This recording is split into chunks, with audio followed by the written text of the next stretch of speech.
আগের চেয়ে অনেক বেশি উন্নত হয়েছে। দর্শক, আমি কথা বলছি শিক্ষা প্রকৌশল অধিদপ্তর মুন্সিগঞ্জ জেলার সহকারী প্রকৌশলী হাবিবুল ফেরদৌস প্রিন্সের সাথে।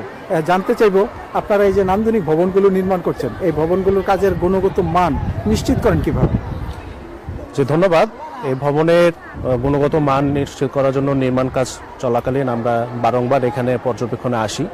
ঠিকাদারের প্রতিনিধি, সাবকন্ট্রাক্টর সবার সাথে আমরা আলোচনাপূর্বক ড্রয়িংয়ে প্রদর্শিত নির্দেশনা অনুযায়ী শুরু থেকে একদম শেষ পর্যন্ত আমরা এগুলো নিশ্চিত করার জন্য সাইট ভিজিট পরিদর্শন করে থাকি। এছাড়াও আমাদের শিডিউলে যে স্পেসিফিকেশন বলা আছে, যে সরঞ্জাম, যে আইটেমগুলো দেওয়া আছে, সেগুলোর মান যাতে আমরা শিডিউল মোতাবেক দিতে পারি, সেগুলোর জন্য আমরা আগে থেকেই তাদেরকে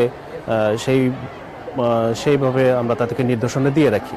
আচ্ছা, আপনারা এই যে ভবনগুলো নির্মাণের সময় সংশ্লিষ্ট প্রতিষ্ঠান এবং স্থানীয় লোকজন, তাদের সহযোগিতা কেমন পান?